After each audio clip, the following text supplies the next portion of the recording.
sa safe na ruta. Oo. Ayaw din natin magpakakapate. Kijumi versus Ay, dito kay nako. Edward. Nabigyan Kahit na mag-flicker Thunder. ka! Oh my goodness! Pinasa Harvey! naman ni Edward pero di pa pala Yue! nasa Aurora Gaming. Yue with a penalty. Iwas si Arby pero kinaltukan lamang dito ni Light. Titrade pa ata dito si Alec. Andun yung Jin Kondo. Aabutan niya at makakasipa pero wala ata magsipalam. Andun yung Mighty Swing. Andun yung Blazing Duwende mula dito kay Domingite. Sila pa ata mabibigyan dito at si Nino ay mabubuhay pa rin pero sa amin Domingite hindi maaari yan. Isa pang normal hit sa akuan na si Domingite. Sabay sasama na si Demon Kite. The Kite duo is doing it. Ali kay nabigyan. Dalawa para kay Dome. Kukuha pa sila ng purple dito. Andun yung Featherers mula dito. Light. Abang sa tatlo.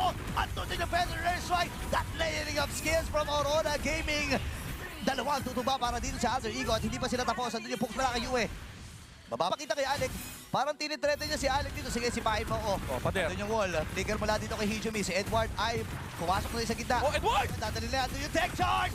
Duwan mula kay Doming Kite. Patay kagad ang isa. Next bata dito si Nino. Tower lang. Ito na sila. Base lang pa magiging call. Papasok na si Edward. Nag-winter count din. Andun si Yazuki. Sa BBM ay out mula dito kay Doming. Buhay pa rin naman sila. Mabibigyan natin dito si Edward. Buhay pa rin. May sunog. Kaya lang makakaligtas. Okay. Hijumi makakakuha ng kill. Atras muna dito yung Dragon. Next round ata ang magiging plano. Predator strike. Nagamit na rin ng Tower lang! Pwede na mag-base sa Aurora Gaming. Pero kailangan makadikit yung mga wave. Ang bababa ng buhay nila dito. Ang hero lang. Pwede nilang bitawan tong laro na to, by the way. Uy, si Alec, nagtapang! Nagtapang! Okay, sabi mo, trigger discipline.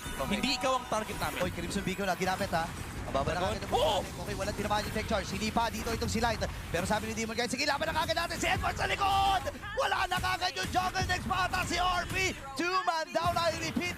Two-man down para sa Alter Ego. Next pata ito si Alec. Tuloy-tuloy na yung normalize dito ni Domingite. Si Hijumi, saan ka pupunta? Oh Tatlo my kagad ang goodness. tumba. Net K ang goldie dito ng Aurora Gaming at